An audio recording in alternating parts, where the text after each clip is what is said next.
11 o'clock ரொம்ப சந்தோஷம். But இன்னைக்கு வந்து அந்த ஆப்பர்ச்சுனிட்டி மிஸ் ஆயிடுச்சா? பரவாயில்லை. இருந்தாலும் ஏதோ ஒரு காரணத்துக்காக அது மிஸ் ஆயிருக்கலாம். பட் இருந்தாலும் இன்னைக்கு ரொம்ப ஒரு முக்கியமான ஒரு செய்தியை உங்கள்கிட்ட கொண்டு வந்து சேர்த்தணும் அப்படிங்கிறது இயற்கையினுடைய நீதி. அதற்காக நான் உங்களை சந்திக்க வந்திருக்கிறதா கூட இருக்கலாம். எல்லாருமே கிட்டத்தட்ட எல்லாருமே நீங்க உங்களுடைய ஸ்கூல் காலகட்டத்தை முடிச்சுட்டு ஒரு டிப்ளமோ அப்படிங்கிறது ஒரு கல்லூரி பருவம் தான், கிட்டத்தட்ட ஒரு காலேஜ் மாதிரியான ஒரு சூழ்நிலை தான். அதுக்குள்ள நீங்க புதுசா நீங்க வந்துருப்பீங்க. பட் இருந்தாலும் நீங்க போன வாரம் தான் புதுதாக வந்திருக்கிறதுனால இந்த வாரம் நீங்க வீட்டுக்கு போகக்கூடிய ஒரு சூழ்நிலை குறைவாக இருக்கலாம். இல்லைன்னா வாரம் நம்ம வீட்டுக்கு போற சனிக்கிழமை லீவா இருந்தா வீட்டுக்கு போகலாம். பட் இன்னைக்கு அது மேபி அந்த வாய்ப்பு நான் உங்களை சந்திக்கிறதுக்காகவோ அல்லது நீங்க என்னை சந்திக்கிறதுக்காகவோ அமைந்திருக்கிறது அப்படிங்கிறதுல எனக்கு ரொம்ப மகிழ்ச்சி. பின்னாடி இருக்கிறவங்க உட்காரலாமா? ஏன் நீங்க நிக்கிறீங்க? உட்காரலாம். ரைட், மகிழ்ச்சி, ரொம்ப சந்தோஷம். நான் வந்து என்ன காரணத்துக்காக உங்களை நான் சந்திக்க வந்திருக்கேன் அப்படிங்கிறத உங்ககிட்ட நான் தெரியப்படுத்தணும் அப்படின்னா, ரொம்ப யதார்த்தமா சில உண்மைகளை பத்தி நம்ம பேசலாம். இன்னைக்கு காலகட்டங்கள்ல உங்களுக்கு எப்படி இருக்கணுங்கிறத பத்தி நான் சொல்லணுமா அப்படின்னு கேட்டா அது இல்லைங்க. உங்களுக்கு நல்லாவே தெரியும், உங்க எல்லாருக்குமே ரொம்ப நல்லா தெரியும் எப்படி இருக்கணும் அப்படிங்கிறது. ஏன்னா ஒரு 10ஆவதுல ஒரு நல்ல மதிப்பெண் எடுத்து ஒரு 10ஆவதுல நமக்கு எப்படி படிச்சா பாஸ் பண்ணுவோமோ அப்படி படிச்சு பாஸ் பண்ணி நம்ம ஒரு டிப்ளமோக்கு வந்திருக்கிறோம். அப்ப எப்படி இருக்கணுங்கிறது நமக்கு தெரியாமையா போயிடும். அதெல்லாம் கண்டிப்பா உங்களுக்கு தெரியும். பட் இருந்தாலும் அதை தாண்டி சில விஷயங்களை பத்தி உங்கள்கிட்ட நான் பகிர்ந்து கொள்ளலாமா அப்படிங்கிறது தான் இன்றைய என்னுடைய அனுபவமாக நம்ம பார்க்க இருக்கிறோம். இந்த வகையில இன்னைக்கு இருக்கக்கூடிய மாணவர்கள் எல்லாருமே ரொம்ப புத்திசாலியா இருக்கிறாங்க அப்படிங்கிறதுல எந்த மாற்று கருத்து இல்லை. இருக்குங்களா? ரொம்ப புத்திசாலியா இருக்கிறாங்கிறது எந்த மாற்று கருத்தும் இல்லை. அப்ப புத்திசாலியா இருக்கிற மாணவர்கள் கிட்ட நான் என்ன வந்து புதுசா பேச முடியும்? கரெக்ட் தானே? ஆல்ரெடி புத்திசாலியா இருக்கிற மாணவர்கிட்ட நான் என்ன வந்து பேச முடியும்? ஆனா சில அனுபவங்களை நான் உங்க கூட பகிர்ந்து கொள்ளலாம். என்னுடைய மாணவ காலகட்டங்கள்ல நான் மாணவனாக இருக்கும்போது என்ன மாதிரியான அனுபவங்களை நம்ம கடந்து வந்தோங்கிற அனுபவங்களை பத்தி நான் உங்கள்கிட்ட கொஞ்சம் பகிர்ந்து கொள்ளலாம். இப்ப இந்த மாணவர்கள் ரொம்ப புத்திசாலியா இருக்கிறாங்கிறதுக்கு ஒரு சின்ன ஒரு உதாரணம் சொல்றீங்களா? சின்ன உதாரணம் சொல்லுமா? நம்ம எல்லாருக்குமே ஒரு அனுபவம் இருக்கும். நீங்க ஸ்கூல் படிக்கும் போது வாத்தியார் வந்து என்ன பண்ணுவாருன்னா, இதெல்லாம் ரொம்ப முக்கியமான கேள்விப்பா, மிஸ் பண்ணாம படிச்சுக்கப்பா அப்படின்னு நமக்கு மார்க் பண்ணி கொடுப்பாங்க. பார்த்துருக்கீங்களா? ரொம்ப இம்பார்ட்டண்டா வரும், நீ படிச்சுக்க, அட்லீஸ்ட் இதை மட்டுமாவது படிச்சுட்டா பாஸ் பண்ணிடலான்னு. அதாவது நம்ம வந்து பாஸ் பண்ணணுங்கிறதுல நம்மளை விட ரொம்ப அதிகமா ஆர்வமா இருக்கிறது யாருன்னு கேட்டீங்கன்னா நம்மளுடைய ஆசிரியர்கள் தான். அதுக்கு அவங்களுக்கு ஒரு மேபி ஒரு ப்ரெஷரா இருக்கலாம், இல்லைன்னா நம்ம கிட்ட படிச்ச பையன் ஃபெயில் ஆகிடக்கூடாதுங்கிற ஒரு எண்ணமாக இருக்கலாம். தென் எதுவாக வேணாலும் இருக்கலாம். பட் நம்ம கிட்ட சொல்லுவாங்கல்ல, இந்த கேள்வியெல்லாம் ரொம்ப முக்கியமான கேள்விப்பா, படிச்சுக்கன்னு சொல்லும்போது நம்ம என்ன பண்ணுவோம், அந்த கேள்விக்கு பக்கத்தில் இப்படி ஒரு எக்ஸ் போட்டு மேலே ஒரு புள்ளி, சைடில் ஒரு புள்ளி, கீழே ஒரு புள்ளி, இப்படி வச்சு ஒரு வட்டம் போட்டு இதை மார்க் பண்ணி வைப்போம். கரெக்டா இல்லைங்களா? அப்போ அப்படிதான் ஆசிரியர் என்ன பண்ணாரா, ஒரு தடவை மாணவர்கிட்ட, இங்க பாருப்பா, நான் சொல்ற கேள்வியை நல்லா படிச்சுக்க, இதுதான் நீ வந்து எக்ஸாமுக்கு வரும், வித்தவுட் ஃபெயில் வரும், நீ பாஸ் பண்ணிடலாம், இந்த கேள்வி படிச்சுக்க அப்படின்னு சொல்லிட்டு ஒரு கேள்வி. இந்த கேள்வி என்னன்னா, டிஃபைன் கவ், மாடு பத்தி வரையறுங்க அப்படின்னு ஒரு கேள்வி. உடனே நம்மால் முடிவு பண்ண, மாடு இத்தனை வகைப்படும், நாட்டு மாடு, ஜெர்சி மாடு, அந்த மாடு, இந்த மாடு, இது காலையில் இத்தனை லிட்டர் பால் கொடுக்கும், மாலை எத்தனை லிட்டர் பால் கொடுக்கும், இந்த மாடு இப்படி எல்லாம் குட்டி போடும், அதுக்கப்புறம் இது வரும் அது வரும், என்னென்னமோ ஒன்றும் படிச்சு எல்லாத்தையும் தரவா போயிட்டா. நம்மளும் அப்படித்தானே, முக்கியமான கேள்வின்னு சொன்னா நல்லா படிச்சு முடிச்சுட்டு நீங்க போய் எக்ஸாம் ஹாலுக்குள்ள போய் உட்கார்ந்த உடனே எல்லாருக்கும் ஒன்று நடக்குமே, அது அந்த பையனுக்கும் நடந்துச்சு.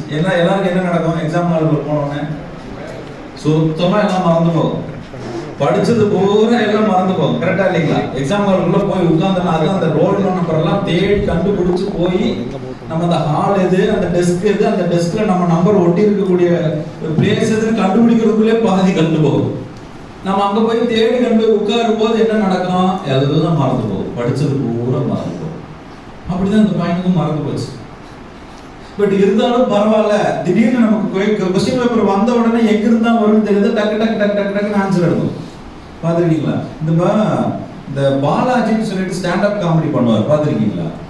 பாலாஜி ஸ்டாண்டப் காமெடி அவர் ஒரு நிகழ்ச்சியில் சொல்லுவார், பார்த்துருக்கீங்களா? இந்த நம்ம பசங்க 2 வகையாக எக்ஸாம் எழுதுவாங்க அப்படின்னு சொல்லுவாங்க. ஒருத்தர் வந்து ரஜினி மாதிரி எழுதுவாங்க, இன்னொருத்தர் கமல் மாதிரி எழுதுவாங்க. பசங்க இந்த ரஜினி மாதிரி எழுதுற பசங்க என்ன பண்ணுவாங்கன்னா, எந்த கேள்வி வந்தாலும் அந்த நமக்கு தெரிஞ்ச பதில் எழுதிட்டு, ஆனா போட ஆண்டவனே நம்ம பக்கம் அப்படின்னு பதில் எழுதுவாங்க. இந்த கமல் மாதிரி பாடுற பசங்க எப்படின்னா வாட் இஸ் tan theta அப்படின்னா the tan theta is the theta is the theta அவருக்கும் புரியாது திருத்தருக்கும் புரியாதுங்கிற மாதிரி எழுதுவாங்க. இந்த மாதிரி ரெண்டு வகையில பசங்க எழுதுவாங்க. நமக்கும் சில அனுபவங்கள் இருக்கு. நீங்க போய் எக்ஸாம் முடிச்சுட்டு வெளியே வரும்போது ஒன்று நடக்கும் பார்த்துருக்கீங்கன்னா, எக்ஸாம் சென்டருக்குள்ள கிளாஸ் ரூம்குள்ள போய் எக்ஸாம் முடிச்சுட்டு வெளியே வரும்போது சில சம்பவங்கள் நடக்கும். என்ன நடக்கும்? ஒரு டேஞ்சர் ஜோன் ஒன்று இருக்குங்க. என்னது அது? Question paper discussion. அது ரொம்ப ரொம்ப டேஞ்சரான ஜோன். நீங்க போவீங்க, டே ரமேஷ் இந்த கேள்விக்கு இந்த கொஸ்டினுக்கு ஆன்சர் 32 தானே அப்படின்பா. இல்லடா அந்த கேள்விக்கு ஆன்சர் 52 தான் அப்படின்பா. நமக்கு டங்கு வராது. ஏன்னா நம்ம ஆன்சர் இவர் ரெண்டு ஆன்சருமே இருக்காது. நமக்கு வந்து ஆன்சர் 32ஆவும் இருக்காது 52ஆவும் இருக்காது. உடனே பீதி கிளம்பிடாட போட சிவனேனாவது இருந்திருக்கலாமா, அங்க போகாமையே அது இருந்திருக்கலாமா. இவன் பேசி முடிச்சதுல ரிசல்ட் வர்ற வரைக்கும் படப்படப்பாவே இருக்கும். ஐயோ இந்த கேள்வி தப்பா எழுதிட்டோமே, மார்க் வருமா வராதா, பாஸ் பண்ணுவோமா ஃபெயில் ஆகுமா, இந்த மாதிரி பல சம்பவங்கள் இருந்தா கூட இப்ப சப்ஜெக்ட் வர்றேன், இவன் படிச்சுட்டு போனது கவுர், அங்க போய் கொஸ்டின் பேப்பர் வாங்குறான். கொஸ்டின் பேப்பர் வாங்கினா கொஸ்டின் பேப்பர் படிக்கிறான். நமக்கு சில நேரம் வரும்ல, அவுட் ஆஃப் சிலபஸ் இருந்து சில கேள்வி வரும்ல, பாத்திருக்கீங்களா? அந்த கேள்வி சிலபஸ்ல இல்லாம இருக்கும், ஆனா அந்த கேள்வி சில நேரங்கள்ல வரும் அவுட் ஆஃப் சிலபஸ். அப்படி ஒரு கேள்வி வந்தது, டிஃபைன் ட்ரீ அப்படின்னு கேள்வி வரும். மரத்தை பத்தி வரையறுங்க. நம்மால் படிச்சுட்டு போனது மாட்டை பத்தி, அங்க கேள்வி வந்தது மரத்தை பத்தி. இவன் யோசிச்சான், நம்ம தான் புத்திசாலி பசங்களாச்சு, நம்ம எல்லாரும் புத்திசாலி பசங்க. இவன் பண்ணான், மாடு இத்தனை வகைப்படும், இது நாட்டு மாடு, ஜெர்சி மாடு, இது இத்தனை குட்டி போடும், அது போடும், இது பால் கொடுக்கும், அப்படி இப்படின்னு எல்லாம் எழுதி ஒட்டுமொத்தமாக சிறப்பு கொண்ட இந்த மாட்டை கட்டி வைப்பதற்கு மரத்தை பயன்படுத்தப்படும் அப்படின்னு எழுதி முடிச்சான். கைது வேணாமா?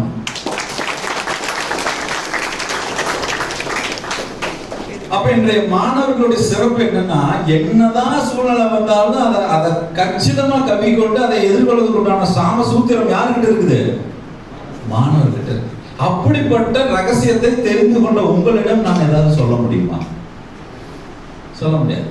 ஆனா அந்த அளவுக்கு உங்களுடைய அனுபவங்களும் நிறைய விஷயங்கள் இன்னைக்கு உங்க மொபைல் இருக்கு, நிறைய விஷயங்கள் இன்னைக்கு டெக்னாலஜி உங்க கையில இருக்கு. நீங்க எல்லாத்தையும் ஈஸியா சர்ச் பண்ணி தெரிஞ்சுக்கலாம். உங்களுக்கு தெரியாத சப்ஜெக்ட் எதுவும் சொல்லவே முடியாது. மேபி இப்ப நிகழ்காலத்துல தெரியாம இருக்கலாம், அந்த பக்கம் போய் நீங்க தேடி கண்டுபிடிச்சு அது என்ன ஏதுங்கிற கண்டுபிடிக்கக்கூடிய சாமர்த்தியம் இன்றைய மாணவர்களிடம் இருக்கு. சரி, நாம வந்து ஒரு சர்வே ஒன்று பண்ணோம். அந்த சர்வேல லேட்டஸ்ட் சர்வே என்ன சொல்லுதுன்னா, இந்த 24 அதாவது 2024 இருந்து 2032க்குள்ள இருக்கக்கூடிய ஜெனரேஷன்ல இருக்கக்கூடிய மாணவ மாணவிகள் மிக அதிகமாக புத்திசாலித்தனத்தை பயன்படுத்துகிறார்கள் அப்படின்னு ஒரு சர்வே சொல்லுது. அதாவது 2024 இருந்து 2032க்குள்ள வரக்கூடிய இளைஞர்கள், அதாவது குறிப்பாக இளைஞர்கள், டீனேஜ் மக்கள் வந்து ரொம்ப அதிகமாக புத்திசாலித்தனத்தை பயன்படுத்துகிறார்கள் ஒரு சர்வே சொல்லுது. ஆனா அந்த புத்திசாலித்தனத்தை தனக்கு சாதகமாக பயன்படுத்துறாங்களா இல்ல தனக்கு எதிராக பயன்படுத்துறாங்களாங்கிறது ஒரு கேள்விக்குறியா இருக்கு. சில நேரங்கள் அது நமக்கே தெரியறது இல்லை, நம்மளுடைய புத்திசாலித்தனம் நமக்கு எதிராக செயல்பட்டு கொண்டு இருக்கிறது அப்படிங்கிறது நமக்கே தெரியாம நம்ம சில விஷயங்களை செயல்பட்டு இருக்கலாம். இப்போ உதாரணத்துக்கு நம்ம ஒரு சின்ன ஒரு கேம் விளையாடலாமா? Shall we play game? Hello, நீங்க ஒரு விளையாட்டு விளையாடலாமா? Right, okay. இப்போ நான் என்ன பண்ணுவேன், வாழ்க அப்படின்னு சொல்றேன். நீங்க என்ன பண்ணணும், உங்களுடைய வலது கையை உயர்த்தணும். என்ன பண்ணணும்? வலது கையை உயர்த்தணும். வாழ்கன்னு சொன்னா என்ன பண்ணணும்? வலது கையை உயர்த்தணும். வளர்க அப்படின்னு சொல்லுவேன். அப்படின்னா நீங்க என்ன பண்ணணும்? ஓ வெரி குட், ஆல் இன்டெலிஜென்ட். இடது கையை உயர்த்தணும். சூப்பர். நீங்க வெல்க அப்படின்னு சொல்லுவேன். அப்படின்னா நீங்க என்ன பண்ணணும்? ஓ வா வெரி இன்டெலிஜென்ட். உயர்க அப்படின்னு சொல்லுவேன். அப்ப நீங்க என்ன பண்ணணும்? எதிர்த்து வா சூப்பர் வெரி குட். எப்ப வாழ்கன்னா என்ன பண்ணணும்? வலது கை. வளர்கன்னா என்ன பண்ணணும்? வெல்கன்னா என்ன பண்ணணும்? உயர்கன்னா என்ன பண்ணணும்? Super, fantastic. போலாமா? சரி, ப்ளே கேம். ரைட். வாழ்க, வெரி குட். வெல்க,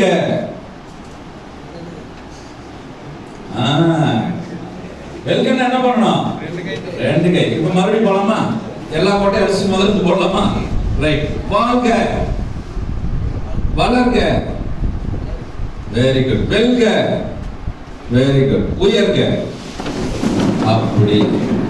இப்ப நான் மறுபடியும் வாழ்கன்னு சொன்னா நீங்க உட்கார்ந்துடணும். ரைட்டா? இப்ப உட்கார்ந்துங்க. சரி, கோ. One more. ரைட். வாழ்க, வளர்க, வெல்க,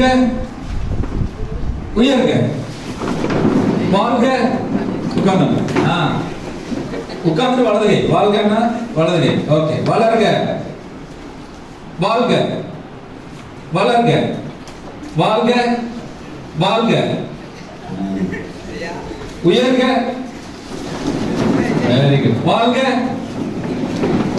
உயர்க. வாழ்க. உயர்க. வாழ்க. ரைட். நல்லா ஒரு பலமா கைத்தல கொடுங்க. ரொம்ப சந்தோஷம். காலையில் என்ன சாப்பிட்டீங்க? உப்புமாவா? உப்புமா தானே? தோசை. Very okay fine. சரி, இப்போ ரொம்ப நல்லா ஒரு 20 நிமிஷம் தான் உங்கள்கிட்ட நான் பேச போறேன். I'm going to talk to only 20 minutes. ஒரு 20 நிமிஷம் தான் உங்கள்கிட்ட பேச போறேன். பட் அதுக்குள்ள ரொம்ப ஒரு முக்கியமான சில விஷயங்களை பத்தி பேசுறதுக்கு முன்னாடி என்னை பத்தின ஒரே ஒரு அறிமுகம் மட்டும் உங்கள்கிட்ட நான் கொடுக்க விரும்புறேன். நீங்க அனுமதிச்சீங்கன்னா நான் ஒரு உண்மையை பேசுறேன். சரி, டாக் அபவுட் மைசெல்ஃப். நான் என்னை பத்தி ஒரு 2 நிமிஷம் ஒரு உண்மையை பேசலாமா உங்கள்கிட்ட? சரி, நான் வந்து ஒரு சராசரியான குடும்பத்தில் பிறந்த ஒரு பையங்க. எங்கள் அப்பா வந்து ஒரு மாதாந்திர சம்பளத்துக்கு போயிட்டு இருக்கக்கூடிய ஒரு ஆள். எனக்கு ஒரு இப்போ தங்கச்சி வந்து சென்னையில் செட்டில் ஆகிட்டாங்க, கல்யாணம் ஆயிடுச்சு. இப்போ எங்கள் அம்மாவும் மாதாந்திர சம்பளத்துக்கு போயிட்டு இருக்கக்கூடிய ஒரு ஆள். நான் வந்து 10ஆம் வகுப்பு வந்து என்ஜிஆர் ஸ்கூல்னு ஒரு ஸ்கூலில் படித்தேன். 12வது வந்து சர்வஜனா ஹையர் செகண்டரி ஸ்கூல்னு ஒரு ஸ்கூல் கோயம்புத்தூரில் பீலமேட்டில் படித்தேன். இப்போ நான் படிக்கும்போது பார்த்தீங்கன்னா 12வது படிக்கும்போது பிரதர், நீங்கள் வந்து கூகுளில் போயிட்டு என்னோட பேரை அடித்து பார்த்தீங்கன்னா கூகுள் சர்ச் ரிசல்ட்டில் டாப்பில் என்னுடைய பேர் தான் வரும். பெஸ்ட் லைஃப் கோச்னு அடிச்சிங்கன்னா என்னோட பேர் தான் வரும். சசிகுமார்னு அடிச்சிங்கனாலும் என்னோட பேர் வந்து டாப்பில் வரும். நீங்கள் என்னை பார்க்கணுன்னா, என்கிட்ட வந்து பேசணுன்னா 5000 ரூபா நீங்கள் ஃபீஸ் கட்டினா மட்டும்தான் நீங்கள் என்னை பார்க்கவே முடியும். ரைட்டுங்களா? நீங்கள் வந்து என்னை பார்க்கணுன்னா you need to pay fees of ₹5,000. இப்போ நான் உங்களை வந்து சந்திக்கிறேன்னா உங்களுடைய மேனேஜ்மெண்ட்டும் நீங்கள் பல்லவி பரமேஸ்வரன் அந்த அண்ணன் வந்து ஏற்பாடு பண்ண ஒரே காரணத்தினால தான் என்னால் வந்து உங்களை சந்திக்க முடியுது. அப்போது இந்த மாதிரியான ஒரு வாய்ப்பு வந்து ஒரு ஆப்பர்ச்சுனிட்டி நமக்கு கிடைக்கும் போது அதை நீங்கள் யூஸ் பண்ணிக்கலாம். அதுக்கு பதிலாக நீங்கள் பக்கத்தில் இருக்கிறவர் கூட அதை நீங்கள் பேசி அந்த சூழ்நிலையை டிஸ்டர்ப் பண்ணிக்காதீங்க அப்படிங்கிறது என்னுடைய வேண்டுகோள். ரைட்டுங்களா? ஸோ அந்த மாதிரி சூழ்நிலையில் நான் ஒரு 12ஆம் வகுப்பு ஒரு சர்வஜனா ஹையர் செகண்டரி ஸ்கூலுங்கிற ஒரு ஸ்கூலில் நான் படிக்கிறேன். நான் படிச்சுட்டு இருக்கும்போது போர்டு எக்ஸாம் வருது. அந்த போர்டு எக்ஸாமில் ஒரு ரிசல்ட் வருது. நீங்கள் வந்து ரிசல்ட்ஸ் எப்படி பார்ப்பீங்க? இப்போல்லாம் ஆன்லைனில் பார்க்குறீங்க, மொபைல் ஃபோனில் பார்க்குறீங்க, இல்லைன்னா லேப்டாப்பில் பார்க்குறீங்க, ஆன்லைனில் பார்க்குறீங்க. இப்போ நான் படிக்கும்போது ரிசல்ட் எப்படி பார்க்கணும்னா, நீங்கள் ஸ்கூலுக்கு போகணும், கிளாஸ் ரூம்குள்ளே ஒரு பிளாக் கலர் போர்டு வச்சுருப்பாங்க. அந்த போர்டில் உங்கள் ரிசல்ட்ஸ் வந்து ஒரு பிரிண்ட் அவுட் எடுத்து ஸ்டிக்கரில் பேப்பரில் ஒரு ஒயிட் பேப்பரில் ஒட்டிடுவாங்க. உங்களுடைய ரெஜிஸ்ட்ரேஷன் நம்பர் அந்த போர்டில் இருந்துச்சுன்னா நீங்கள் பாஸ், உங்கள் ரெஜிஸ்ட்ரேஷன் நம்பர் அதில் இல்லைன்னா நீங்கள் ஃபெயில். இப்படி தான் நீங்கள் ரிசல்ட் பார்க்கணும். அதுக்கப்புறம் ஒரு 3 மணி நேரம் நீங்கள் ஸ்கூல்லேயே வெயிட் பண்ணணும். அப்புறம் ஒரு 3 மணி நேரம் கழிச்சு மார்க்ஸ் வந்து அப்லோட் ஆகும். அதுக்கப்புறம் தான் மார்க்ஸ் என்ன நீங்கள் பேப்பரில் தான் எழுதிட்டு வரணும். அதுக்கப்புறம் தான் நீங்கள் மார்க் ஷீட் வாங்குறதுக்கு இன்னொரு நாள் போகணும். பட் இன்னைக்கு எல்லாமே அப்பப்பவே நடந்துருது. இமீடியட்டாக நீங்கள் மார்க் பார்த்துட முடியுது, உடனே பிரிண்ட் அவுட் எடுத்துட முடியுது. அன்னைக்கு அப்படி இல்லை. நான் ரிசல்ட் பார்க்க போகிறேன். நான் ரிசல்ட் பார்க்க போகும்போது அதே மாதிரி கிளாஸ் ரூம்குள்ளே போய் போர்டு எக்ஸாம் அந்த பிளாக் கலர் போர்டில் அந்த ரெஜிஸ்ட்ரேஷன் நம்பரை பிரிண்ட் அவுட்டில் என்னோட பேர் இருக்கான்னு பார்க்க போகிறேன். போனால் என்னுடைய நம்பர் அங்கே இல்லை. அப்போ என்ன அர்த்தம்? போர்டு எக்ஸாமில் 12ஆம் வகுப்பு போர்டு எக்ஸாமில் ஃபெயில். நான் படித்தது ஒரு தமிழ் மீடியம் ஸ்கூலில் தான் படித்தேன். அப்பா வந்து ஒரு மாதாந்திர சம்பளத்துக்கு தான் வேலைக்கு போயிட்டு இருக்காரு. அப்போ அன்னைக்கெல்லாம் வந்து பார்த்தீங்கன்னா ஒரு புரோட்டா வேணும் அப்படின்னு சொல்லி 2 புரோட்டா சாப்பிடணும்னு சொன்னால் எங்கள் அப்பா 30ஆம் தேதி வரைக்கும் வெயிட் பண்ணுன்னு சொல்லுவார். மாதம் சம்பளம் அப்போ தான் வரும், அப்போ தான் எல்லாத்தையும் எடுத்து வைக்க முடியும். கடையில் சாப்பிடணுன்னாலே அப்படிப்பட்ட ஒரு சூழ்நிலையில் இருக்கும்போது நான் பார்த்து இந்த ஜீன்ஸ் போடணும்னு சொல்லும்போது எனக்கு ஜீன்ஸ் பேஷன் முடிஞ்சதுக்கப்புறம் தான் ஜீன்ஸ் பேண்ட்டே கிடைக்கும். இந்த பூட்ஸ்னு ஒரு பேஷன் இருந்தது. அந்த பேஷன் போடும்போது நான் கேட்கும்போது அப்போ என்னால் அந்த பேண்ட்டை வாங்கி போட முடியாது. அந்த மாதிரி ஒரு சூழ்நிலை. அப்படிப்பட்ட ஒரு குடும்ப சூழ்நிலையில் தான் நான் இருந்தேன். அப்போது அந்த மாதிரி ரிசல்ட் எல்லாம் நம்ம பார்க்கும்போது மேக்ஸில் ஃபெயிலு. இதில் ரிசல்ட்டை போய் வீட்டில் சொல்ல முடியுமா? நானும் வீட்டில் போய் சொல்லணும்னு முயற்சி பண்ணி வீட்டுக்கு போய் நான் அன்னையிலேருந்து இன்னைக்கு வரைக்கும் என்னுடைய லைஃப்பில் ஒரு விஷயம் என்னை லைஃப்பில் ஒட்டு மொத்தமாக என்னை காப்பாற்றிட்டு இருக்கு, நல்ல விஷயமா என்னை வழிநடத்திட்டு இருக்குன்னா அதில் ஒன்று நான் அன்னையிலேருந்து இன்னைக்கு வரைக்கும் பண்ணுறது அப்பா அம்மாட்ட உண்மை பேசுறது. நம்ம எவ்வளோக்கு எவ்வளோ நம்மளுடைய தாய் தந்தையர்கிட்ட ட்ரூத்ஃபுல்லாக உண்மையாக இருக்கிறோமோ அது நிச்சயம் நமக்கு நம்ம லைஃப்பை ரொம்ப அற்புதமாக சேஃப்கார்ட் பண்ணும். அதனால் எவ்வளோக்கு எவ்வளோ பேரண்ட்ஸ் கிட்ட நம்ம ட்ரூத்ஃபுல்லாக இருக்கிறோமோ that will be very helpful. அது வேற எந்த இடத்துல உங்களை காப்பாற்றுதோ இல்லையோ, லைஃப்ல ரொம்ப முக்கியமான டேர்னிங் பாயிண்ட்ல அப்பா அம்மா கிட்ட நம்ம உண்மையா இருக்கிறது டெஃபினட்டா நம்மளை காப்பாற்றும். நான் போய் எங்கள் அப்பாட்ட போய் சொல்கிறேன், அப்பா நான் அந்த மாதிரி நான் ஃபெயில் ஆகிட்டேன், 23 மார்க். நான் வந்து 70க்கு எவ்வளோ மார்க் எடுத்து ஃபெயில் ஆகிருக்கிறேங்க? 70 எடுத்தா பாஸு. ஆனால் மேக்ஸில் நான் எவ்வளோ மார்க் எடுத்து ஃபெயில் ஆகிருக்கிறேன்? 23 மார்க். இந்த மார்க் எடுத்துகிட்டு போய் எங்கள் அப்பாட்ட போய் சொல்கிறேன், அப்பா நான் ஃபெயில் ஆகிட்டேன், 23 மார்க். எங்கள் அப்பா சொல்கிறார், சரி கூட அடுத்த தடவை பார்த்துக்கலாம். எனக்கு தூக்கி வாரி போட்டுச்சு. என்னடா அந்த மனுஷன் ஃபெயில் ஆகிட்டேன்னு சொல்கிறேன், 2 அடி அடிச்சிருந்தா கூட பரவாயில்ல, 4 திட்டி தானே கூட பரவாயில்ல அப்படின்னு சொன்னால் தூக்கி வாரி போட்டுச்சு. இது எப்போ சீருமோ, இந்த சிங்கம் எப்போ சீருமோன்னு தெரியல, பயம். எங்கள் அம்மாட்ட போய் சொன்னேன், எங்கள் அம்மா சரி விட அப்பா தான் சொல்கிறாருல விட பார்த்துக்கலான்ட்டு. அந்த வருஷம் வரைக்கும் நீங்கள் ஃபெயில் ஆனீங்கன்னா அடுத்த வருஷம் தான் நீங்கள் எக்ஸாம் எழுதி அடுத்த வருஷம் தான் நீங்கள் காலேஜுக்கு போக முடியும். இப்போல்லாம் எப்படி நீங்கள் ஃபெயில் ஆனால் நீங்கள் ஒரு வருஷம் ரீட்டைன் ஆகி தானே அடுத்த வருஷம் நீங்கள் வர முடியும். அந்த வருஷம் தான் என்ன பண்ணுறாங்க, ஒரு புது ஸ்கீம் கொண்டு வராங்க. நீங்கள் ஃபெயில் ஆகிட்டீங்கன்னா ஒரு 3 மாதத்துக்குள்ளே மீண்டும் ரீ எக்ஸாம் எழுதி சேம் இயர்லேயே நீங்கள் காலேஜுக்கு நீங்கள் ஜாயின் பண்ணிக்கலாம் அப்படிங்கிற ஒரு ஸ்கீம் அந்த வருஷம் தான் கொண்டு வராங்க. அப்போ நான் மீண்டும் போய் நான் ரீ எக்ஸாமுக்கு அப்ளை பண்ணுறேன். ரீ எக்ஸாமுக்கு அப்ளை பண்ணி இப்போ நான் பாஸ் பண்ணிடுறேன். இப்போ நான் என்ன மார்க் வாங்கி பாஸ் பண்ணியிருப்பேன்னு நினைக்கிறீங்க? 23 மார்க் எடுத்து ஃபெயில் ஆகிட்டேன். 3 மாதத்தில் மீண்டும் அந்த மேக்ஸ் எக்ஸாமை எழுதி நான் பாஸ் பண்ணிட்டேன். என்ன மார்க் எடுத்து பாஸ் பண்ணியிருப்பேன்னு நினைக்கிறீங்க? ஒரு சின்ன கெஸ் பண்ணுங்க பாப்பா.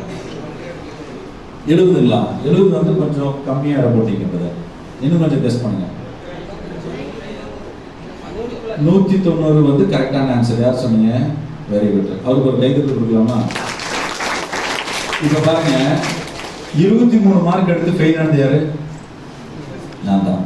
ஒரு வருஷம் பூரா படிச்சு நான் வாங்கின மார்க் எவ்வளோங்க? 23. ஆனால் 3 மாதம் படிச்சு நான் வாங்கின மார்க் எவ்வளோ? 190 மார்க். இப்போ நான் படித்த ஸ்கூலு தப்பா, இல்லை நான் படித்த புத்தகம் தப்பா, எனக்கு சொல்லிக் கொடுத்த வாத்தியார் தப்பா, இல்லை ஒழுங்காக படிக்காத நான் தப்பா? அப்போ சப்ஜெக்ட் ஒன்று தான், வாத்தியார் ஒன்று தான், படித்த ஸ்கூலும் ஒன்று தான், புத்தகமும் ஒன்று தான். ஆனால் மார்க் மட்டும் ஒரு வருஷம் பூரா படிச்சு 23 மார்க்கு, 90 நாளில் 190 மார்க். இந்த ஃபார்முலா என்னங்கிறது தான் அடுத்த ஒரு 15 நிமிஷம் உங்கள்கிட்ட நான் பேச போகிறேன். பேசலாமா? ரைட். அப்போது அந்த மாதிரி ஒரு காலகட்டத்தில் 190 மார்க் வாங்கி நான் பாஸ் பண்ணிடுறேன். அன்னையிலேருந்து இன்னைக்கு வரைக்கும் டிஸ்டன்ஷன் தான். எந்த எக்ஸாம் எழுதினாலும் டிஸ்டன்ஷன் தான். நல்லா ஸ்கோர் பண்ணுறோம். நம்மளுடைய தேவைகள் என்னங்கிறது நமக்கு தெரிஞ்சுக்கிட்டோம். அதுக்கப்புறம் நான் வந்து காலேஜுக்கு சேர போனேன். காலேஜுக்கு சேர போகும்போது தமிழ் மீடியம் முடிச்சுட்டு நீங்கள் முதல் காலேஜ் வரும்போது ஒரு பயம் இருக்கு பாருங்க. எல்லாம் இங்கிலீஷ்லேயே இருக்கும், ஒன்றும் புரியாது, புக்கும் புரியாது, வாத்தியாரும் புதுசாக இருப்பார், இங்கிலீஷில் பேசுவார். இந்த மாதிரி ஆடிட்டோரியத்துக்கு வந்தால் லாஸ்ட் பெஞ்சில் தான் உட்காருவேன் நான். கிளாஸ்லேயும் லாஸ்ட் பெஞ்சு, இந்த மாதிரி ஆடிட்டோரியம் வந்தாலும் லாஸ்ட் பெஞ்சு. யாரெல்லாம் இங்கே லாஸ்ட் பெஞ்சு? நான் லாஸ்ட் பெஞ்சு. நான் 2 பேரும் உயர்த்தேன். ஆக்சுவலாக நான் படித்தது பூரா லாஸ்ட் பெஞ்சு தான் இருந்தது போய். ஏன்னா நீங்கள் இப்போ சப்போஸ் தப்பி தவறி நான் முன்னாடி வந்து உட்காந்து ஏதாவது கேள்வி கேட்டாருன்னா என்ன பண்ணுறது? பயம். அப்படியே உட்காந்து அப்படியே எந்திரிச்சு போன பழக்கம் உண்டு. அப்போ தான் கவிதாசன் ஒருத்தர் எங்களுடைய காலேஜுக்கு ஒரு நாள் இதே மாதிரி கெஸ்ட்டாக வந்தார். ரூட்ஸ் கம்பெனியில், கோயம்புத்தூரில் ரூட்ஸ் கம்பெனின்னு ஒரு கம்பெனி இருக்குங்க. ரூட்ஸ் ஹாரன், எல்லா வண்டியிலையும் ஹாரன் வருது இல்லைங்களா, அதை தயாரிக்கிற ரூட்ஸ்னு ஒரு கம்பெனி இருக்குது. நீங்களாம் தெரிஞ்சிருக்கணும், ஏன்னா டெக்னிக்கலாக படிக்க போகிறீங்க. அந்த மாதிரி கம்பெனியில் நாளைக்கு உங்களுக்கு இன்டர்ன்ஷிப்போ நீங்கள் போய் ப்ராஜெக்ட் பண்ணுறதுக்கோ வாய்ப்புகள் ஏற்படலாம். கரெக்டாக இல்லையா? ஸோ அந்த மாதிரி ரூட்ஸ் கம்பெனியினுடைய ஒரு எம்டி, ஹெச்ஆர் டிபார்ட்மெண்ட்டோட எம்டி கவிதாசன் ஒரு நாள் வரார். அவர் சொல்கிறார், ஒரே ஒரு வாசகம். நான் இதே மாதிரி ஆடியன்ஸாக உட்காந்துருக்கேன், உங்களை மாதிரி கிளாஸில் ஒரு ஆடிட்டோரியத்தில் ஒரு உட்காந்துருக்கேன். அவர் மேலே நின்று பேசுகிறார். தடம் பார்த்து நடப்பவன் மனிதன், தடம் பதித்து நடப்பவன் மாமனிதன் அப்படின்னு ஒரு வார்த்தை சொல்கிறார். அது எனக்கு ரொம்ப மனசை டச் பண்ணிடுச்சு. அப்போ எல்லாரும் ஸ்கூலுக்கு போகிறான், எல்லாரும் காலேஜுக்கு போகிறான், எல்லாரும் ஏதோ பண்ண போகிறான்ட்டு போகிற மாதிரி நாமளும் போனோம்னா தடம் பார்த்து நடப்போம். அது எல்லாரும் போகிற பாதையில் போகிறது. தடம் பதித்து நடப்பவன் மாமனிதன். நான் எதுக்கு இந்த காலேஜுக்கு வரணும், நான் ஏன் இந்த டிபார்ட்மெண்ட் எடுத்துருக்கணும், நான் ஏன் படிக்கணும், நான் ஏன் வேலைக்கு போகணும், நான் ஏன் எங்கள் அப்பா அம்மாவுக்கு சம்பாதிச்சு கொடுக்கணும், நான் ஏன் என் வாழ்க்கையை வாழணும்னு ஒருத்தர் தெரிஞ்சு வாழ்கிறானா அவன் மாமனிதன், அவன் தடம் பதித்து நடப்பவன். அப்போ எல்லாரும் ஒரு டிபார்ட்மெண்ட்டுக்குள்ளே இருக்கிறாங்கிறதுக்காக நான் அந்த டிபார்ட்மெண்ட்டுக்குள்ள இல்லைன்னு இருக்கிறேன்னு இல்லாமல், நான் என்ன காரணத்துக்காக இந்த டிபார்ட்மெண்ட்டை தேர்ந்தெடுத்துருக்கிறேன், நான் என்ன காரணத்துக்காக டிப்ளமோ படிக்கிறேன், நான் என்ன காரணத்துக்காக இந்த விஷயத்த நான் செய்கிறேங்கிற காரணத்தை புரிஞ்சு படிக்கிறவனுடைய வாழ்க்கை தடம் பதித்து நடப்பவனாக இருக்கும்.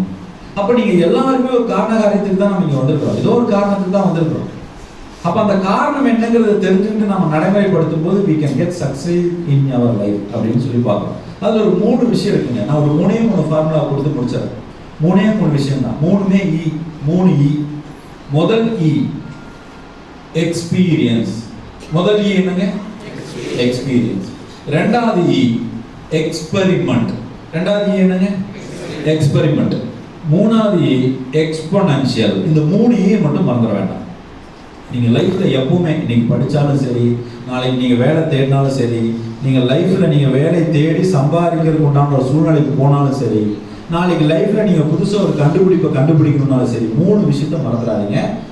Experience, experiment, exponential. இது 3க்கும் விளக்கம் கொடுத்து நான் நிகழ்ச்சி முடிச்சேன். ஃபர்ஸ்ட் விஷயம் எக்ஸ்பீரியன்ஸ். இந்த எக்ஸ்பீரியன்ஸ் எங்க ஆரம்பிக்குது? நமக்கு கிடைக்கிற எக்ஸ்பீரியன்ஸ் எங்க ஆரம்பிக்குது சொல்லுங்க. உங்களுக்கு கிடைக்கிற ஒரு எக்ஸ்பீரியன்ஸ் அது எங்க ஆரம்பிக்குது? எந்த கணத்துல அந்த எக்ஸ்பீரியன்ஸ் ஆரம்பிக்குது? from where it starts. நீங்க படிக்கும் போது ஆரம்பிக்குதா, ஸ்கூல் முடிக்கும் போது ஆரம்பிக்குதா, இல்ல காலேஜ் வரும்போது ஆரம்பிக்குதா? இந்த எக்ஸ்பீரியன்ஸ் எப்ப ஆரம்பிக்குது சொல்லுங்க. படிக்கும் போது. ஓகே, வேற என்ன ஆன்சர் இருக்கு? இந்த எக்ஸ்பீரியன்ஸ் உங்களுக்கு எப்ப ஆரம்பிக்குது? when where it starts. காலேஜுக்கு வரும்போது. Very good. வேற எப்ப ஆரம்பிக்குது? கொஞ்சம் சத்தமா சொல்லுங்க. ஃபெயில் ஆகும்போது. சூப்பர். வேலைக்கு போகும்போது. சரி, இப்ப நான் என்ன சொல்றேன், நீங்க முதல்ல குழந்தைய பிறந்திருப்பீங்கல்ல, குழந்தைய பிறந்த உடனே முதல்ல இந்த காத்து உங்களுக்குள்ள சுவாசம் பண்ணிருப்பீங்கல்ல, அது எக்ஸ்பீரியன்ஸ் தானே?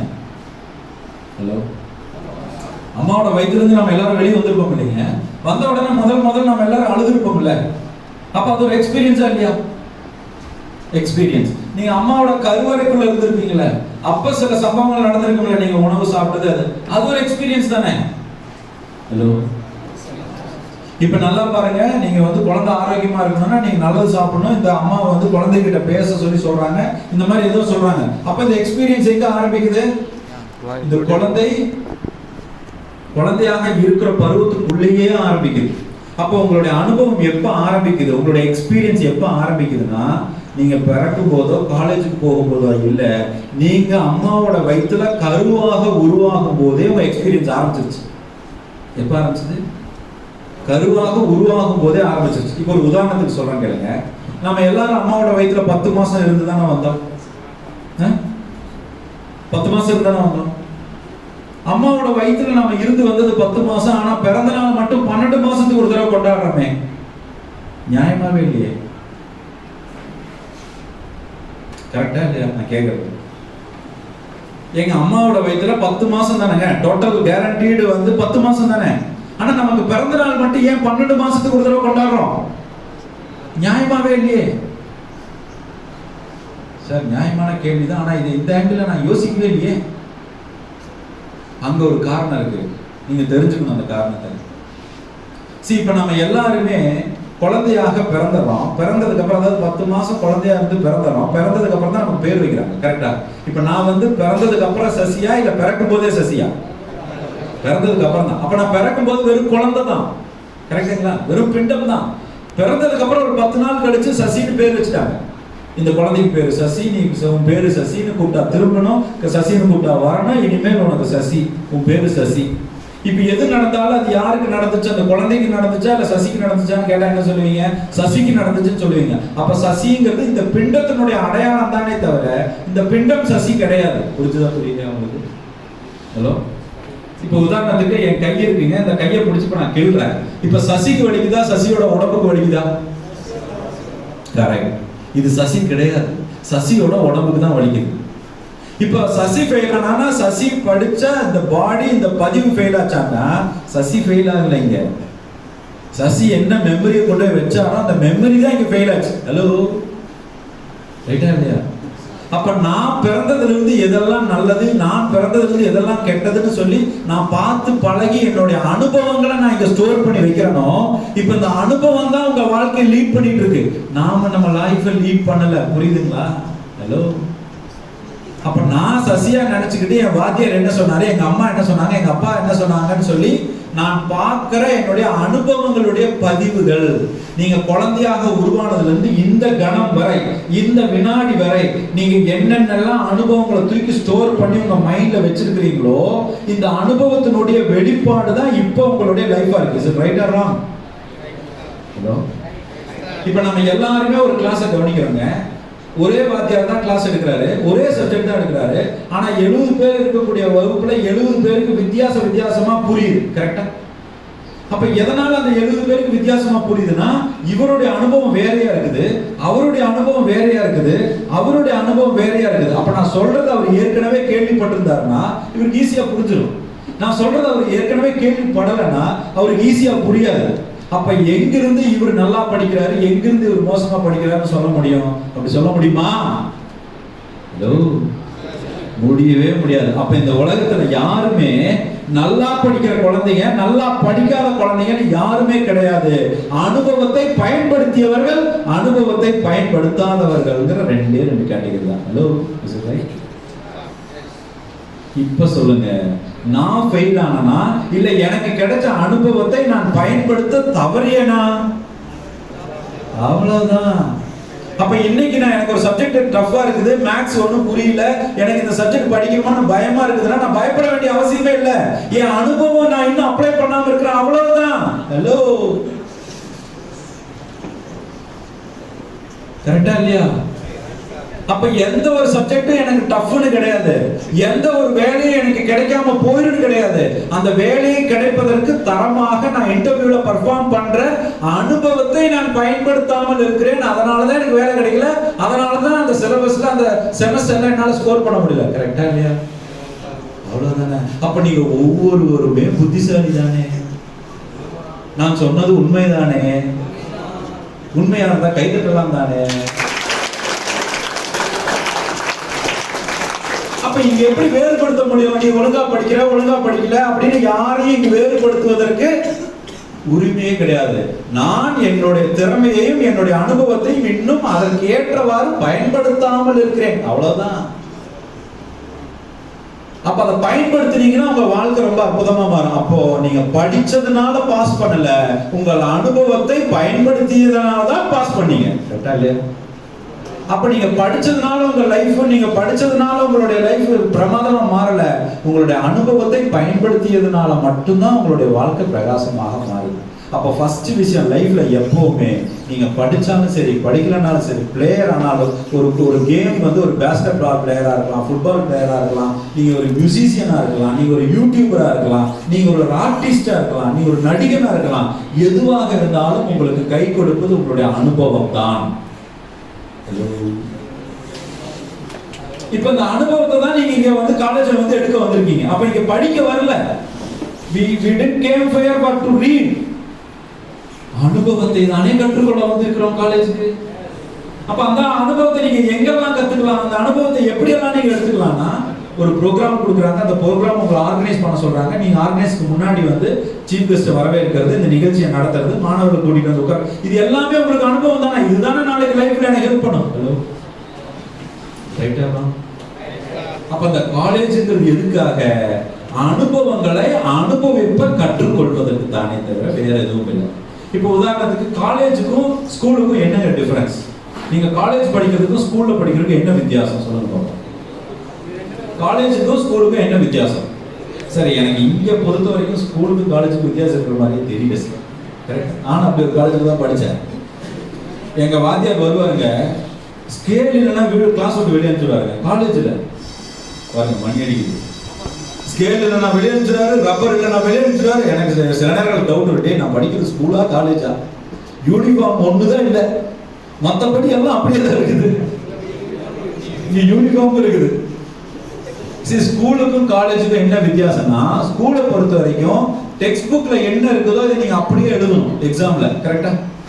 டெக்ஸ்ட் புக்ல என்னவா இருக்குதோ அந்த கண்டென்ட் நீங்க அப்படியே எழுதலாம். ஆனா காலேஜை பொறுத்த வரைக்கும் டெக்ஸ்ட் புக்கையும் தாண்டி நாலேஜ், ஜேர்னல், உங்களுடைய யூடியூப் நாலேஜ், உங்களுடைய எக்ஸ்பீரியன்ஸ், உங்களுடைய கிரியேட்டிவிட்டி எல்லாத்தையும் சேர்த்து நீங்க எழுதுறதுக்கான வாய்ப்பு இருக்கு. அப்ப ஸ்கூலுங்கிறது டெக்ஸ்ட் புக் லேர்னிங், காலேஜுங்கிறது உங்களுடைய அனுபவத்தை நீங்கள் பதிவு பண்ற லேர்னிங். அப்ப காலேஜுக்கு ஸ்கூலுக்கு என்ன வித்தியாசம்னா ஒண்ணு இல்லை, ரொம்ப சிம்பிள். இப்போ நீங்க இப்போ ட்ரிபிள் இ படிக்கலாம், மெக்கானிக்கல் படிக்கலாம், சிவில் படிக்கலாம், எல்லா டிபார்ட்மெண்ட்டும் இங்கே இருப்பீங்க இல்லையா? சரி, என்னுடைய பேசிக் கேள்வி, நீங்க ஏன் இங்க காலேஜ்ல வந்து அந்த டிகிரி வாங்கணும்? நீங்க ஏன் இங்க டிப்ளமோக்கு வந்து சிவில் இன்ஜினியர் அப்படிங்கிற ஒரு டிகிரி வாங்கணும்? நீங்க ஏன் காலேஜுக்கு வந்து ஒரு மெக்கானிக்கல் இன்ஜினியரிங்கிற டிகிரி வாங்கணும்? நீங்க வீட்லயே உட்காந்து படிச்சு வாங்கிக்கலாம்ல. எதுக்கு காலேஜுக்குன்னு வர சொல்றாங்க? இப்போ எதுக்கு அந்த மெக்கானிக்கல் இன்ஜினியரிங்கிற டிகிரி சர்டிபிகேட் எதுக்கு உங்க கையில கொடுக்குறாங்க? அந்த சர்டிபிகேட்டை வச்சு எதுக்கு வேலை கொடுக்குறாங்க? அப்போ what is happening in the college? எதுக்காக அந்த மெக்கானிக்கல் இன்ஜினியரிங் ஒரு சிலபஸ் வச்சிருக்காங்க? எதுக்காக அந்த சிவில் இன்ஜினியர் ஒரு சிலபஸ் வச்சிருக்காங்க? எதுக்கு ட்ரிபிள் இன்னு ஒரு சிலபஸ் வச்சிருக்காங்க? For what purpose? For what purpose? எப்படிங்க?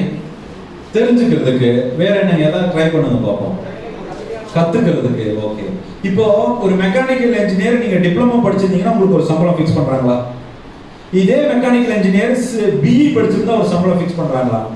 இதே மெக்கானிக்கல் இன்ஜினியர் டிப்ளமோ படிச்சு ஒரு 2.5 வருஷம் எக்ஸ்பீரியன்ஸ்னா ஒரு சம்பளம் ஃபிக்ஸ் பண்றாங்களா? இதே mechanical engineer civil engineer BE படிச்சு ஒரு 2.5 வருஷம் எக்ஸ்பீரியன்ஸ்னா ஒரு சம்பளம் ஃபிக்ஸ் பண்றாங்களா? இப்போ இந்த சம்பளம் டிகிரிக்கா இல்ல எக்ஸ்பீரியன்ஸ்க்கா? அப்ப நான் ஏன் இங்க படிக்கணும்? டைரக்டா போய் எக்ஸ்பீரியன்ஸ் எடுத்துக்கலாம்ல.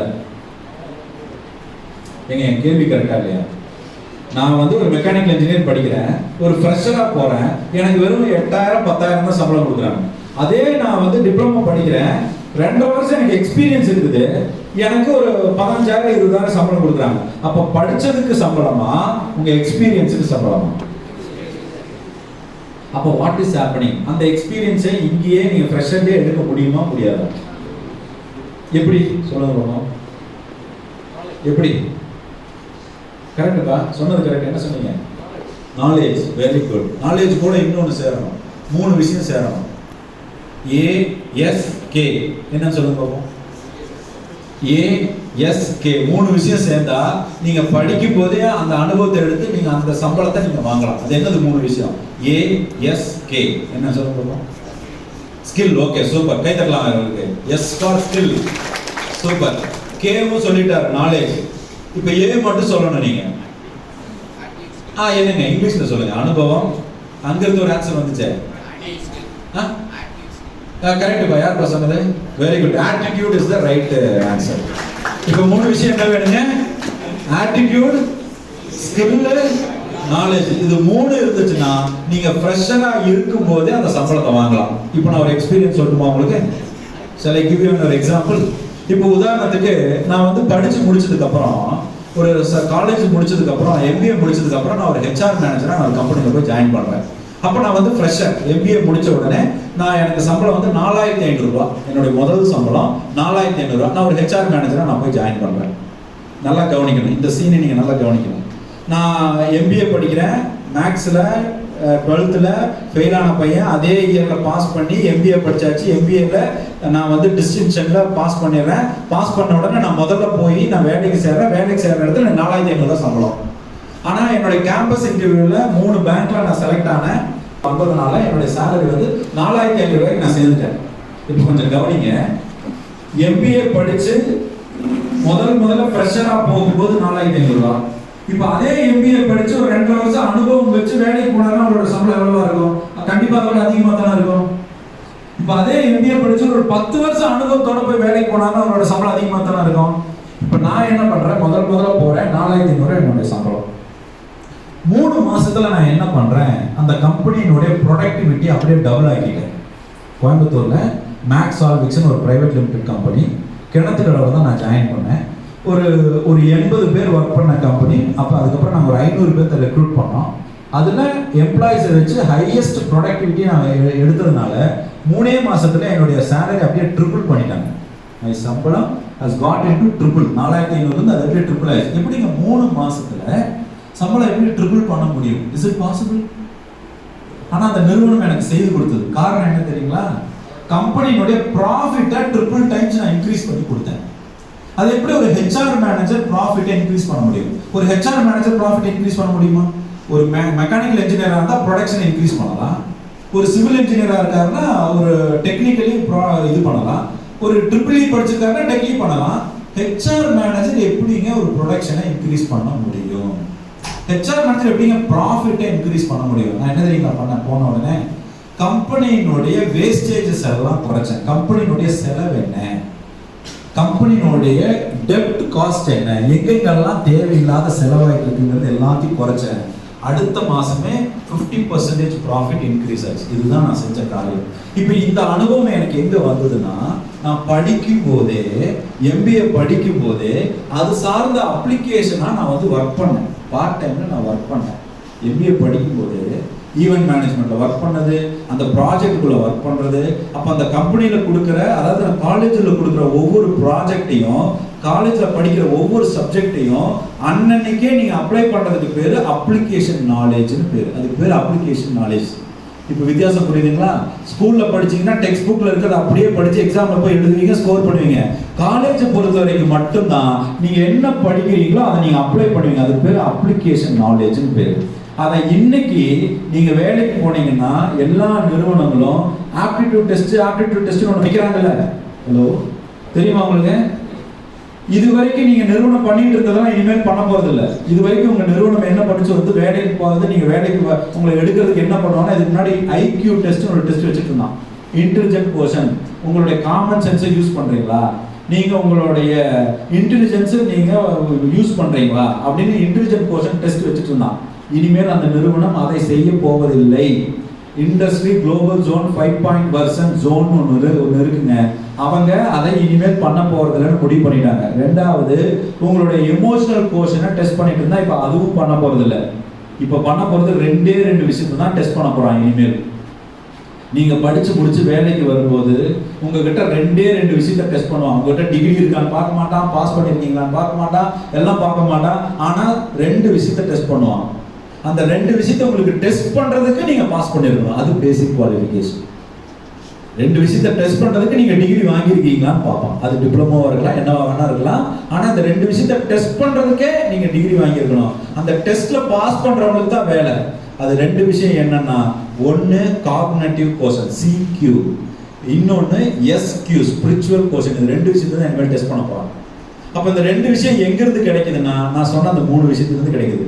3 E என்னங்க? ஒன்னு எக்ஸ்பீரியன்ஸ், எக்ஸ்பெரிமெண்ட், எக்ஸ்போனென்ஷியல். இந்த 3 விஷயத்தை மட்டும் இப்ப நீங்க தெளிவா எடுத்துக்கிட்டீங்கன்னா, இந்த CQ SQ நீங்க அப்ளை பண்றது ஈஸி. அப்ப CQனா என்னன்னா, எந்த ஒரு மனிதனை வேலைக்கு எடுத்தாலும் அவன் தாக்கு பிடிப்பானா, அதுதான் CQ. ஒரு ப்ராப்ளம் வந்தா அவன் தப்பிச்சு ஓடணும்னு நினைக்கிறானா, எஸ்கேப் ஆகணும்னு நினைக்கிறானா, இல்ல தாக்கு பிடிக்கிறானா, எதிர்கொள்றானா, எந்த பிரச்சனை வந்தாலும் அதை ஃபேஸ் பண்றதுக்கு தைரியம் இருக்கான்னு பார்ப்பான். நீங்க மெக்கானிக்கல் இன்ஜினியர் டிகிரி வச்சிருக்கலாம், ஆனா ப்ராப்ளத்தை ஃபேஸ் பண்ற தைரியம் இல்லைன்னா they will never recruit you அப்படிங்கிறது ஃபர்ஸ்ட் பாயிண்ட். ரெண்டாவது, உங்களுடைய ஸ்பிரிச்சுவல் கோஷன் எப்படி இருக்குன்னு பார்ப்பான். இந்த ஸ்பிரிச்சுவல் கோஷன் அப்படின்னா, எனக்கு சுய ஒழுக்கம் இருக்குதா, என்னுடைய வேலையை நானே செய்து கொள்ளக்கூடிய ஒரு சுய ஒழுக்கம் என்கிட்ட இருக்குதா அப்படிங்கிறத பார்ப்போம். இதுதான் 2வது எக்ஸ்பெரிமெண்ட். நீங்க ஒரு அனுபவம் கிடைச்சிருச்சு, அதை நீங்க செயல்படுத்தணும்ல. இப்போ அந்த செயல்படுத்துறதுக்கு ஒரு சின்ன கேம் விளையாடலாமா? Self play game. அதுல இருந்து நான் உங்களுக்கு ஒரு சின்ன கான்செப்ட் கொடுக்குறேன். ஒரு கேம் விளையாடலாமா? ரைட். இப்போ நான் வந்து இட்லி அப்படின்னு சொல்லுவேன். நீங்க என்ன பண்ணணும்னா, இட்லி எப்படி ஊத்துவீங்க? இப்படி ஊத்தணும். இட்லி நான் சொன்னா நீங்க இட்லின்னு சொல்லணும், இப்படி ஊத்தணும். தோசைன்னு சொல்லுவேன், நீங்க என்ன பண்ணணும்? தோசைன்னு சொல்லணும், இப்படி தோசை ஊத்தணும். ரைட்டா? பூரின்னு சொல்லுவேன், பூரின்னு சொல்லணும், பூரியை இப்படி திருப்பி போடணும். ரைட்டா? இட்லி சொன்னா என்ன பண்ணணும்? இட்லின்னு சொல்லணும், இட்லி எடுத்து ஊத்தணும். தோசைன்னா என்ன பண்ணணும்? தோசைன்னு சொல்லணும், தோசை இப்படி ஊத்தணும். பூரின்னா என்ன பண்ணணும்? பூரின்னு சொல்லுவேன், பூரியை திருப்பி போடணும். பண்ணலாமா? ரைட். இப்போ இதை நீங்க எந்திரிச்சு பாருங்க. எந்திரிச்சிக்கலாமா? எஸ். ரைட். பண்ணலாமா? ரெடி? இட்லி, இட்லின்னு சொல்லணும், idli. Super. Dosa, dosa. Super. Puri, very good. இப்போ மறுபடியும் போலாமா? Idli, super. Dosa, super. Puri, okay. இப்போ இது இல்ல கேம். ரைட்டா? இனிமேல் தான் வரப்போகுது கேம். இப்போ நான் இட்லின்னு சொல்லுவேன், நீங்க இட்லின்னு சொல்லணும், ஆனா தோசை ஊத்தணும். எப்படி? இட்லின்னு சொல்லுவேன், நீங்க இட்லின்னு சொல்லணும், ஆனா தோசை ஊத்தணும். பூரி, தோசைன்னு சொல்லுவேன், நீங்க தோசைன்னு சொல்லணும், ஆனா என்ன பண்ணணும்? பூரி போடணும். இப்ப நான் பூரின்னு சொல்லுவேன், நீங்க பூரின்னு சொல்லணும். ஆனா என்ன பண்ணணும்? இட்லி ஊத்தணும். கிளியரா? இன்ஸ்ட்ரக்ஷன் கிளியரா? இட்லின்னு சொல்லுவேன், நீங்க இட்லின்னு சொல்லணும். ஆனா தோசை ஊத்தணும். நான் தோசைன்னு சொல்லுவேன், நீங்க தோசைன்னு சொல்லணும். ஆனா பூரி போடணும். நான் பூரின்னு சொல்லுவேன், நீங்க பூரின்னு சொல்லணும். ஆனா இட்லி ஊத்தணும். சூப்பர். போலாமா? Right. Idli. Super. Dosa. Wow, super. Puri. பூரின்னு சொல்லி இட்லி ஊத்தணும். ரைட்டா? ரைட். இப்போ இன்னும் கொஞ்சம் நீங்க கேம் வந்து பாத்தீங்கன்னா லெவல் போக போக இன்னும் கொஞ்சம் டஃப் ஆகும்ல. இப்போ இன்னும் கொஞ்சம் டஃப் பண்ணலாமா? இதுல இன்னும் கொஞ்சம் டஃப் பண்ணலாமா? இப்போ டஃப் பண்ணும்போது உட்கார்ந்து விளையாடுங்க. கொஞ்சம் கம்ஃபர்டபுளா உட்கார்ந்து விளையாடுங்க. ரைட். இப்போ கவனிங்க. இப்போ நான் இட்லின்னு சொல்லுவேன், நீங்க இட்லின்னு சொல்லக்கூடாது. ஆனா இட்லி ஊத்தணும். ஹலோ, நான் இட்லின்னு சொல்லுவேன், நீங்க இட்லி சொல்லக்கூடாது. ஆனா இட்லி ஊத்தணும். நீங்க என்ன வேணா சொல்லிக்கலாம். ஆனா இட்லி தவிர நீங்க என்ன வேணா சொல்லிக்கலாம். ரைட்டா? நான் தோசைன்னு சொல்லுவேன், தோசைன்னு சொல்லக்கூடாது. ஆனா என்ன பண்ணணும்? தோசை ஊத்தணும். அப்ப தோசை தவிர நீங்க என்ன வேணா சொல்லிக்கலாம். இட்லின்னு சொல்லிக்கலாம், ஆனா பூரின்னு சொல்லிக்கலாம். பூரி அப்படின்னு சொல்லுவேன், நீங்க என்ன பண்ணணும்? பூரின்னு சொல்லக்கூடாது. ஆனா பூரி போடணும். ரைட்டா? கிளியரா? Right. Ready? Idli. Wow, very good. Dosa. Wow, பாத்தீங்களா? பூரி. சூப்பர். இப்போ கொஞ்சம் ஃபாஸ்டா போலாமா? இது ஏதோ கொஞ்சம் ரொம்ப ஒரு பேசஞ்சர் ட்ரெயின்ல போற மாதிரி இருக்கு. கொஞ்சம் சூப்பர் ஃபாஸ்ட்ல போலாமா? ஜன்சா தம்பி அந்த மாதிரி ஏதாவது போலாமா? சரியா? ரைட். இட்லி, பூரி, தோசை, இட்லி. இப்ப பாருங்க, இந்த கேம்ல என்ன புரிஞ்சுக்கிட்டீங்க? முதல்ல நான் சொன்னதை அப்படியே செய்ய சொல்லும் போது உங்களுக்கு ஈஸியா இருந்துச்சா இல்லையா? இட்லின்னு சொல்லி இட்லின்னு சொல்ற ஊத்துங்கன்னு சொன்னேன், உங்களுக்கு ஈஸியா இருந்துச்சா இல்லையா? தோசைன்னு சொல்லி தோசைன்னு ஊத்துங்கன்னு சொன்னேன், ஈஸியா இருந்துச்சா இல்லையா? இப்ப இட்லின்னு சொல்லி நீங்க தோசை ஊத்த சொல்லும் போது கொஞ்சம் டிஃபிகல்ட் இருந்துச்சா இல்லையா? ஹலோ, இட்லின்னு சொல்லாம வேற ஒண்ணு சொல்லிட்டு இட்லின்னு சொல்றது கொஞ்சம் டிஃபிகல்ட்டா இருக்கா இல்லையா? அப்ப என் லைஃப்ல நான் எதுக்காக காலேஜுக்கு வர்றேன், ஏன் காலேஜுக்கு வர்றேங்கிற கிளாரிட்டி கூட இல்லாம நான் போய் படிக்கிறதுக்கு உட்கார்ந்தா இட்லின்னு சொல்லி தோசை ஊத்துற மாதிரி தானே? ஹலோ, அப்போ லைஃப்ல எனக்கு என்ன வேணும், நான் எதுக்காக இங்க படிக்க வந்திருக்கிறேன், வேலைக்கு போறதுக்காக வந்திருக்கிறேன்னா, தொழில் செய்ய வந்திருக்கிறேன்னா, அப்படிங்கிற ஒரு கிளாரிட்டி இல்லாம நான் கிளாஸ் ரூம்ல உட்கார்ந்து இருக்கும் போது எல்லா சப்ஜெக்டும் டஃபா தானே தெரியும்.